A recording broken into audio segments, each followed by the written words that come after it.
Hola, ¿qué tal? Bienvenidos a otro episodio más de Sharing. Estoy con el padre desde Argentina. En este episodio nos estará acompañando él, platicando su testimonio de vida y sobre todo cómo el Señor le ha hablado a través de su carisma. Bienvenido, padre, ¿cómo ha estado? Muy bien, a Dios gracias. Y yo soy el padre Adolfo Bertinelli. ¿No es cierto? De la diócesis de Quilmes, Buenos Aires, Argentina. Muy bien. Padre, cuénteme, ¿cómo fue su llamado al sacerdocio? Y mi llamado al sacerdocio fue, vamos a ser sintéticos porque tiene historia bastante larga.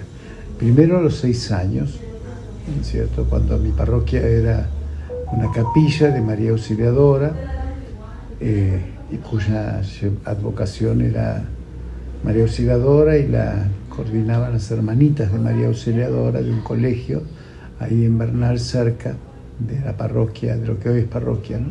Ajá. A los 6 años, a los 21 años, y después a los 29 años, 28, empecé a cuestionarme un poco a ver qué pasaba conmigo, porque viví el mundo y vivía la fe. O sea, bastante irregular era mi vida como cristiano, ¿no? He llegado a tener 2 novias a la vez, una en Buenos Aires y la otra en Verona, Italia. Así que, entonces, como era tan terrible, también amaba mucho a Dios, y me fui al sagrario y le pregunté a Dios, orando, ¿no? Le pregunté qué es lo que Él quería de mí, que me ayudara. Y así como te estoy hablando a ti, Él me dijo, quiero que seas sacerdote. ¿Qué? Dije yo. Lo único que me faltaba es que de nuevo me hablara. Y le digo, ¿pero cómo? Quiero que seas sacerdote. Imagínate que te hable Dios. Así como tú me estás escuchando, así lo fue. Padre, ¿y su familia es religiosa? ¿Está metido en ese ambiente de que son católicos, tienen familia de sacerdotes? ¿Cómo tomaron sus padres esa decisión? Bueno, yo creo que ellos desde el cielo estaban felices, porque mis padres fallecieron hace 54 años atrás. Ah, ok. ¿Con quién se crió usted? Y prácticamente solo, porque mis hermanas ya estaban casadas, las 2 hermanas que tenía. Casualmente anoche soñé con una de ellas. Pues. Fue un dulce sueño, ¿no? Y bueno, por eso mi vida era bastante peligrosa, diría. Y bueno, fui a hablar con el obispo, pero el sí no lo podía dar, ¿no? Y claro, me acuerdo que mi párroco no podía entender, porque yo le escribía las cartas en español y mi párroco me las traducía al italiano, y yo después las escribía en italiano, porque sabía hablar italiano pero no sabía escribirlo. Y bueno, y le mandaba las cartas de amor. Así que imagínate mi párroco, que ya está junto a Dios también, la cara que ponía. No podía creer de que yo, el Latin lover, diríamos, ¿no? Quisiera ser sacerdote. Wow. Y bueno, y aquí estoy, ¿no? O sea, fui a hablar con el obispo, cuando le conté toda mi historia, me dijo, Adolfo, me parece a mí que sería bueno que te quisieras ver por un buen psicólogo cristiano. Le dije, padre, ¿qué es psicólogo cristiano ni psicólogo cristiano? esto lo tengo que resolver yo, junto con Dios, porque yo quiero todo. Quiero ser cura, pero no puedo dejar el amor de una mujer, ¿no es cierto? Entonces, órale, órale. Y después de eso, cuando le respondí al obispo esto, el obispo como que me diciéndome, Adolfo, bueno, me puse sí en mucha oración y dije lo primero que tengo que hacer, porque a la novia de Buenos Aires yo le decía que iba a ser cura y ella me decía, no, jamás puedes ser cura, tú no lo puedes ser, porque era, bueno, contraste a todo lo que... era un dandy.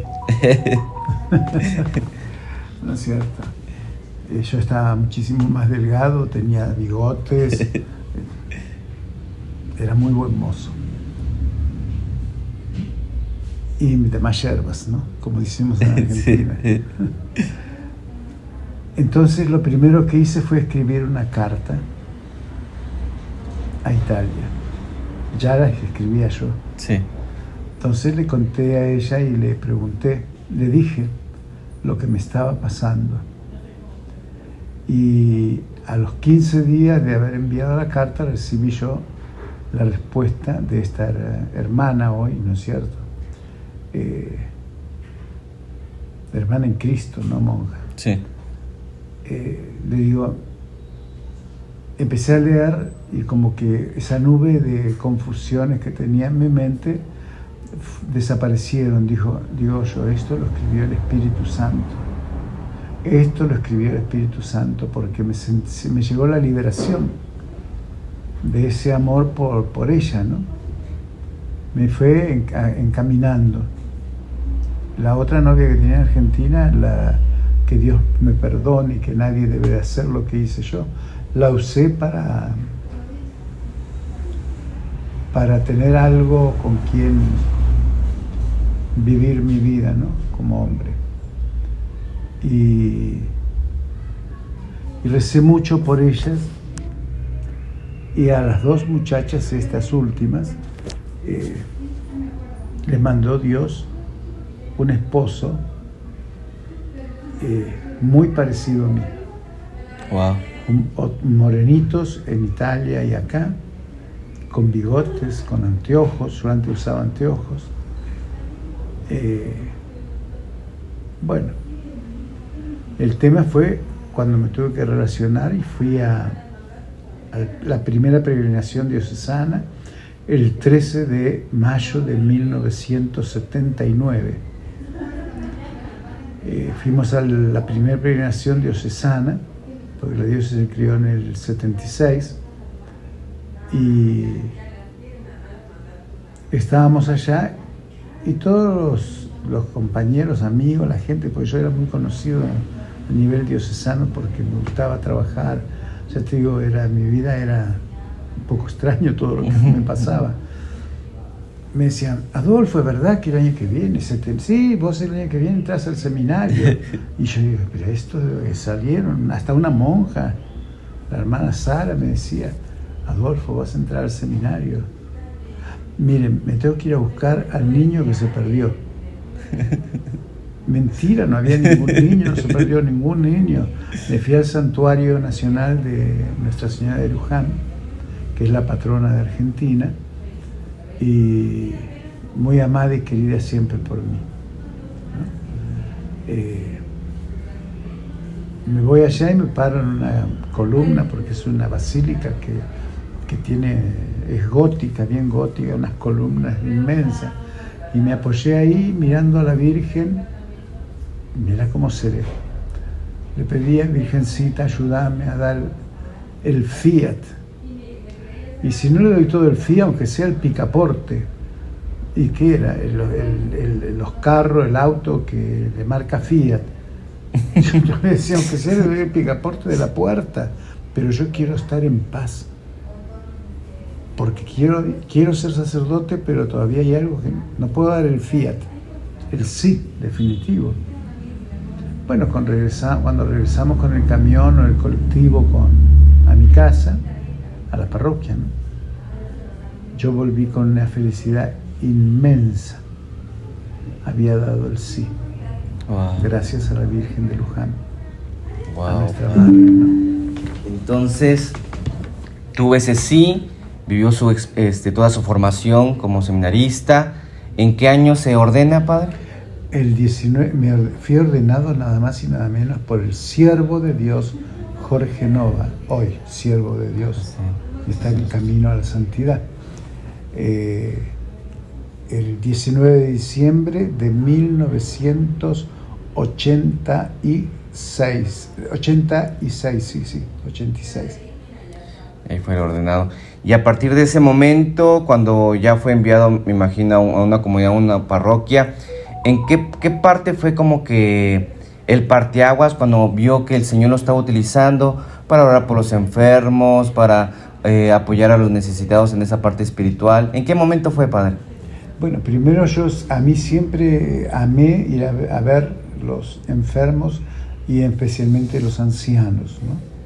Esa fue una cosa que me surgía muy adentro, pero bueno, fui párroco fundador de la parroquia Inmaculado Corazón de María de Bosques, que fue mi primer parroquia. En ese momento me invitan a participar de una convivencia con Dios que aquí en México se están dando, creo que en la Ciudad de México o qué parte, no sé, pero sé que las están dando. Y bueno, me invita el padre Fernando, que éramos compañeros de estudio, me invita a participar para que lo ayude. Y bueno, allá nos fuimos. Y ahí recibí la efusión en el Espíritu Santo, donde tuve visiones impresionantes. Y bueno, fue mi bautismo en el Espíritu ahí. Wow. Ahí fue el bautismo del Espíritu. Y de ahí en más, bueno, empecé a vivir como carismático, fui asesor diocesano de la Renovación durante 9 años. Wow. Y empecé a misionar, primero por Argentina, después empecé a salir afuera, a otros países, y he recorrido Chile, he recorrido toda la Argentina, fui a Ecuador, a Colombia, a Costa Rica, a Venezuela, a México, a mi México querido. Muy querido. No lo digo porque estoy contigo, que eres mexicano. Amo México, de verdad. Amo a la gente mexicana, ¿no? A la ciudad ni a las paredes, ¿no? Uno ama a las personas. Después, Estados Unidos, prácticamente todos los estados. Después he andado celebrando misa. Cuando fui a Italia, celebré misa en italiano, porque no tenía problema para celebrar solo la misa, ¿no? Una vez en Canadá celebré con un sacerdote de habla inglesa, pero yo la misa la seguía porque sé la misa uno la sabe de memoria. Así que bueno, un poco esa es una historia, ¿no? No sé qué otra cosa me quieres preguntar. Wow. Padre, y sabemos que todos los sacerdotes son carismáticos por ese sacramento que tienen, ese estado de gracia, estado de vida, pero no todos como que se arriesgan a orar por los enfermos. ¿Por qué pasa en algunas comunidades, padre? De hecho, hasta algunos carismáticos, hasta como etiquetan a algunos sacerdotes, ¿no? Pero yo sé realmente que todos son carismáticos. Pero es por falta de alguna experiencia de bautismo en el Espíritu, falta de formación carismática. ¿Qué sería ahí, padre? Yo recuerdo siempre a un vicario general, Joaquín Carregal Puga, de feliz memoria. Él, cuando era profesor nuestro, nos decía que la iglesia es como una orquesta sinfónica y cada uno toca su instrumento, y su instrumento lo debe tocar con armonía. O sea, él lo explicaba así. Yo te digo, cada uno tenemos en este mundo de sacerdotal una misión un carisma, algo que Dios nos dio para hacer, para llevar adelante. Sí, claro. Entonces la iglesia formada por un montón de sacerdotes que tenemos el carisma de vivir lo que Dios nos ha dado, ser profesores algunos, otros ser recorrer en la misión, pero no claro. en forma carismática, llevar la misión y el evangelio a comunidades, a muchísimas comunidades. Cuando venía para acá había un sacerdote que embarcaba para ir al Congo, y hace 12 años que vivía allá, y me dijo que él vivía allá para siempre, y era un argentino. O sea, entonces no todos los curas nos animamos. Los carismas y los dones están en todos porque los hemos recibido, y tú los has recibido, y los laicos han recibido los dones del Espíritu Santo. ¿Cuándo? El día de nuestro bautismo. Así es. Entonces, uno desarrollan para vivir en el matrimonio, y deben de vivir ese sacramento tan grande y precioso como es el sacramento del matrimonio. Otros, el don de la música, bueno, se va armando todo un equipo en la iglesia con los dones y carismas que Dios nos va regalando a cada uno. Unos nos tocó la gracia de ser carismático como lo soy yo, porque como digo siempre, yo soy carismático hasta la médula. Ya te dije, fui 9 años asesor de la renovación, hasta que en un encuentro de curas carismáticos decían, bueno, es lo que hace muchos años que están en la coordinación, den el paso a los más jóvenes. Y dije, esta es la mía para yo, digo, quedarme un poco en paz, porque cuando tomo la responsabilidad la cumplo a full, muy fuerte. Entonces, hay sacerdotes que no lo son, pero tienen el carisma, no sé,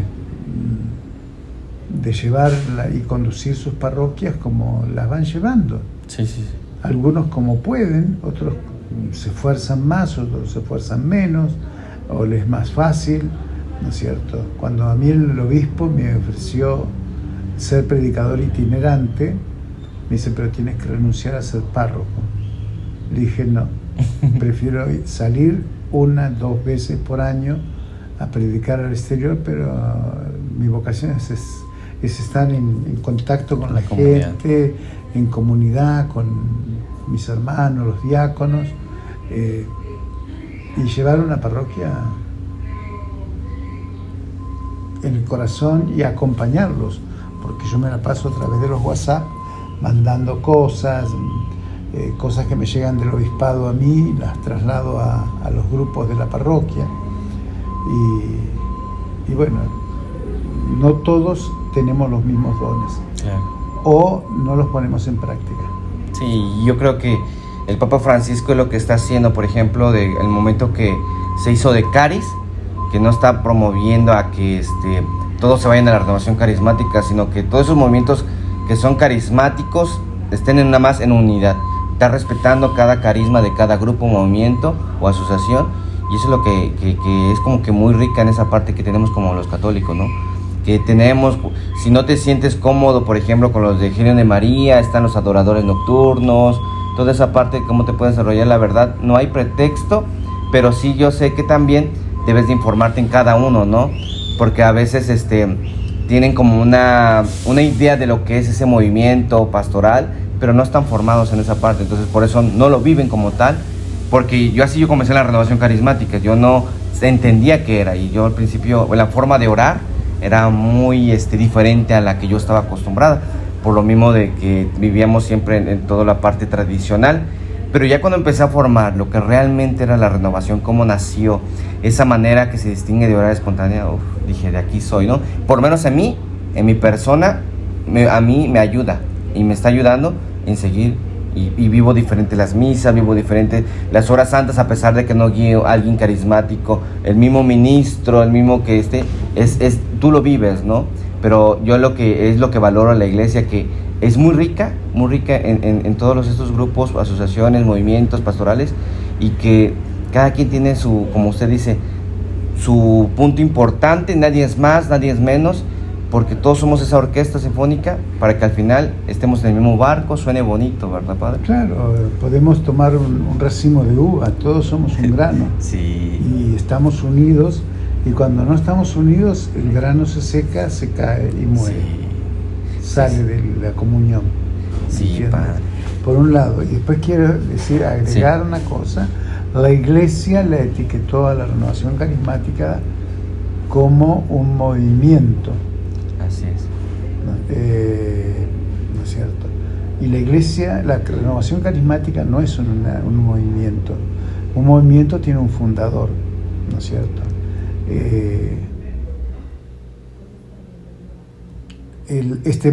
La renovación carismática fue creada y fundada por el Espíritu Santo. No es un ser humano. Una persona.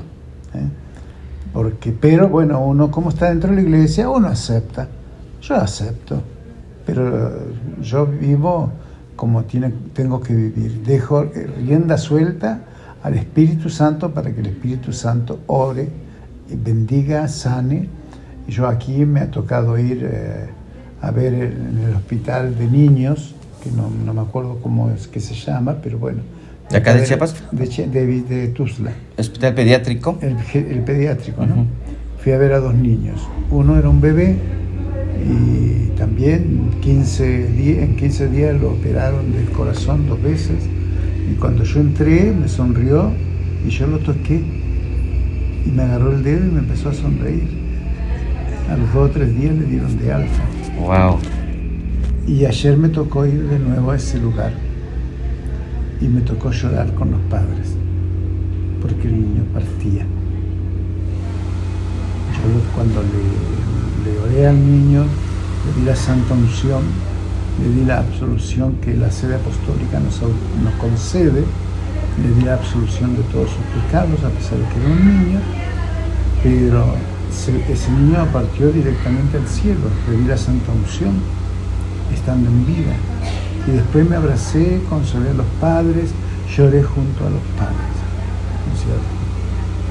Y yo no pretendo que los curas lloren. Yo me hice llorón porque ya tengo una edad, pero bendito sea Dios que puedo sacar mis lágrimas, porque una persona me dijo: Padre, nosotros a usted lo queremos porque usted es un ser humano normal como todos nosotros. Si nosotros sufrimos, usted sufre con nosotros. Si nosotros estamos tristes, usted se entristece con nosotros. Si nosotros lloramos, usted llora con nosotros. Y eso es la normalidad que tiene que ser.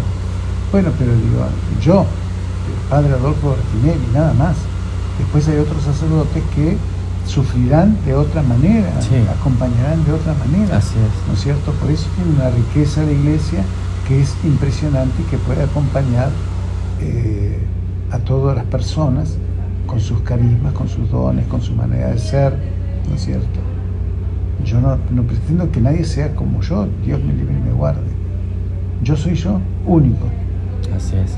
Como tú eres único, como los obispos, cada uno son únicos, porque Dios no nos hizo amontonados, nos hizo personas. Así es. Padre, y hablando de los carismas, sabemos que, bueno, específicamente en la renovación, por lo menos en mi experiencia, se manifiestan más esos carismas, o en otros grupos de oraciones.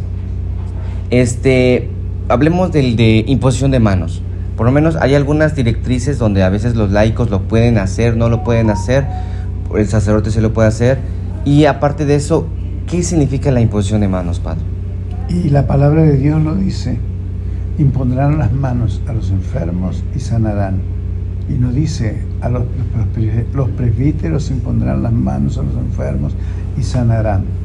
El tema de las restricciones que la autoridad de la iglesia, que son los obispos, a los cuales le debemos obediencia. Claro. Yo estoy aquí en Tuzla Gutiérrez, y si el arzobispo de Tuzla Gutiérrez en este momento es mi arzobispo. Así es. Es mi arzobispo. Entonces, hay normas para que no se desparrame todo, porque se transformaría en una iglesia en excesos, descontrolada, muy sin orden, desordenada, ¿no? Entonces, yo tengo claro ese concepto. La iglesia, bueno, hay que cuidar con los laicos de ver qué hacen, qué no hacen, porque después andan por ahí orando, imponiendo manos a los enfermos, sin consultar si puede hacerlo o no puede hacerlo. Así es. Y entonces, yo soy muy estricto en eso, ¿no es cierto? Si yo sé quién es el laico, si sé, bueno, no hablemos de un diácono, porque el diácono puede hacerlo. Primero veo, pregunto, hablo, y no sé si yo veo alguno, bueno, no sé si está autorizado o no está autorizado. Hay muchas cosas, ¿no? Porque uno tiene que entender lo que es la iglesia. Yo me acuerdo cuando estaba Monseñor Rogelio, ¿no es cierto? Es cardenal, sí. Me dijeron, de allá de Monterrey. Teníamos muy buena relación, me quería muchísimo, teníamos más trato, venía más seguido yo aquí a estas zonas. Y un día le dice la gente: padre, se olvidó de despedir al padre Adolfo. Y miró a todo el pueblo y dijo: al padre Adolfo no lo voy a despedir porque el padre Adolfo es más chiapaneco que nosotros, es un sacerdote chiapaneco. Y yo me quedé impactado mirándolo, y fue muy bonito lo de Monseñor, ¿no es cierto? Y por eso digo, para mí, eso fue una enseñanza para mí en ese momento, y donde yo voy, el obispo de ese lugar es mi obispo. Así es. Pero cuando yo llego a mi casa, mi obispo es Carlos José Ticera. Amén. Sí, yo creo que una de las, como que para también reconocer un buen carisma, uno de los filtros es la obediencia, ¿no, padre? Totalmente. Que es como que para aquellos que no saben cómo discernir esa parte de los carismas, uno de los filtros que también hemos visto es la obediencia y en los frutos, padre. Padre, y también sabemos que usted ha tenido también muchas experiencias de ser testigo, de ser un instrumento de Dios, de ver sanaciones, en esos momentos de oración, en esos momentos de evangelización. ¿Alguno que nos quiera compartir, padre, que le haya impactado y que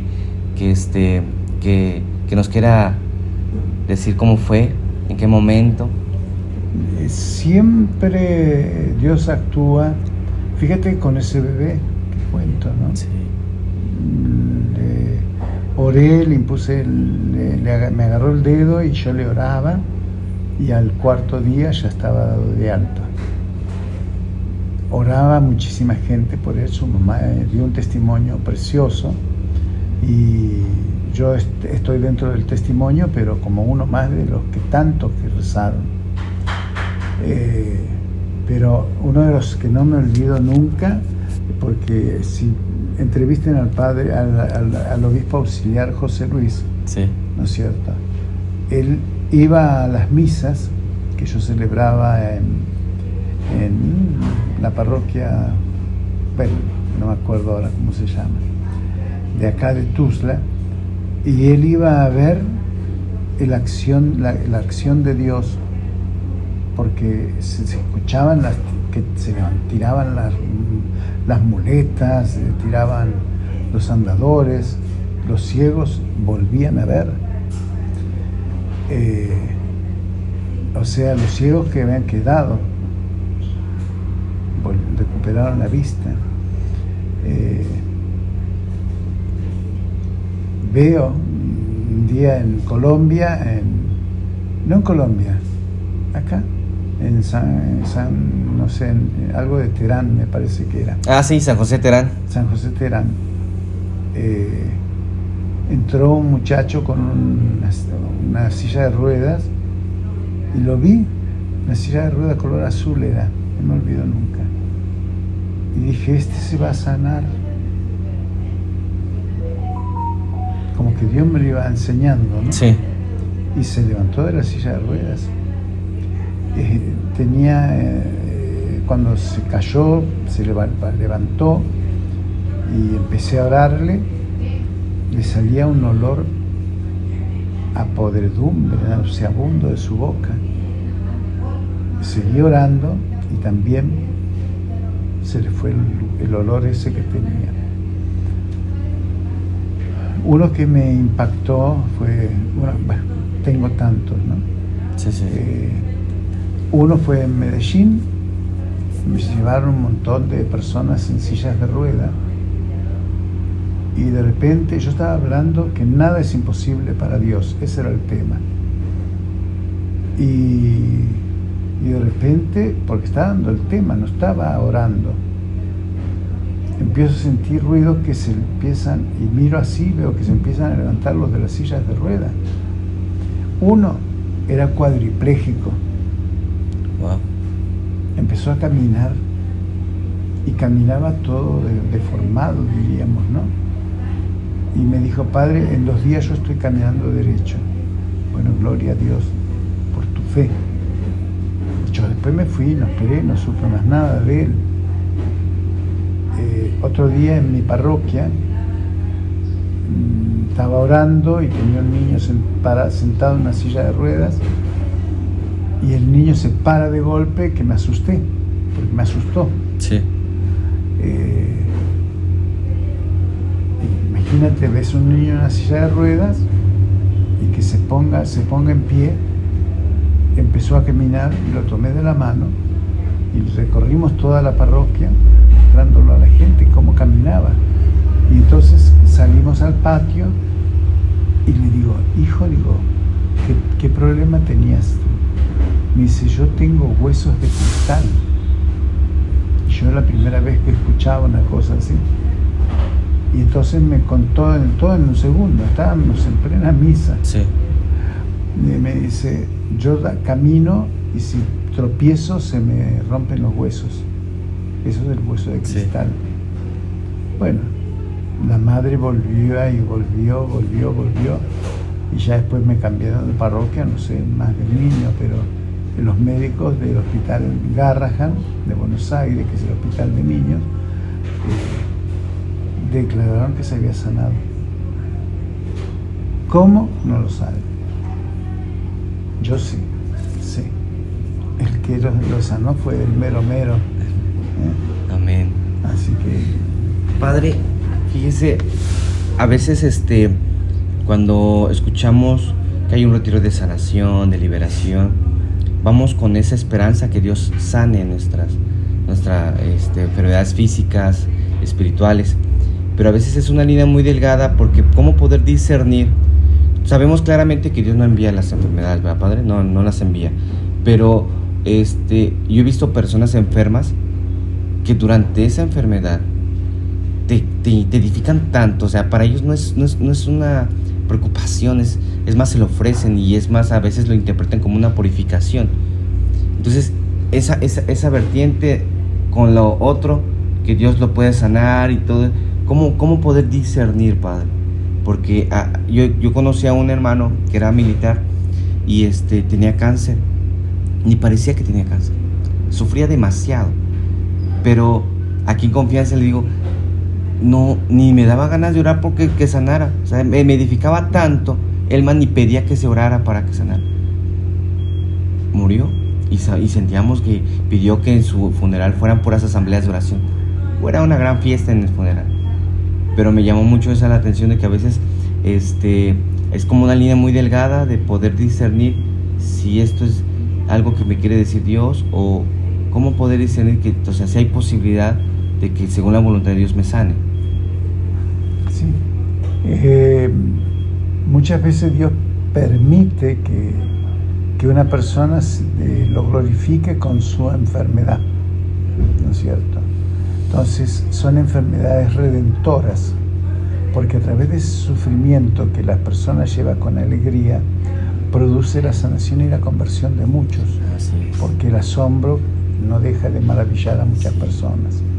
Pero cuando uno va con fe, yo le he impuesto las manos a Efraín Coutinho, ¿no es cierto? Cuando tenía cáncer en el recreativo, yo cuando bajé para ir al toilet, lo vi verde, pelado totalmente, pelón como dicen ustedes, sí, ¿no es cierto? Me produjo una cosa a mí en mi corazón impresionante, fui, le impuse las manos y seguí mi camino. Después por la tarde lo encuentro y él me dijo, a mí me va a sanar Dios, me va a sanar la medicina, me va a sanar la oración de todos ustedes. Dije, hijo, yo voy a orar por ti, le digo. Pues ni el nombre sabía. Voy a orar por ti. Creo que me lo dio el nombre en ese momento, pero yo después no me olvido, no puedo acordarme de tantas personas, pero la cara no me la olvido nunca. Cuando regreso al año siguiente, para la celebración de un Pentecostés,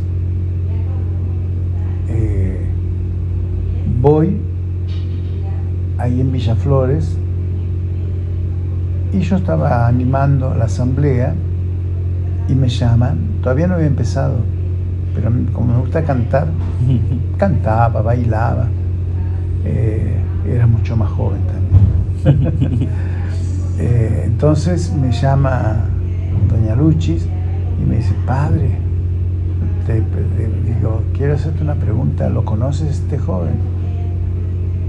No, verdaderamente no, esta persona estaba con su hija en los brazos, su esposa, tenía el cabello largo.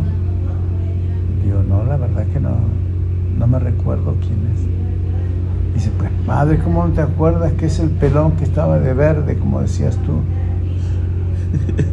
Casi tienen que orar por resurrección, porque ya estaba por morir.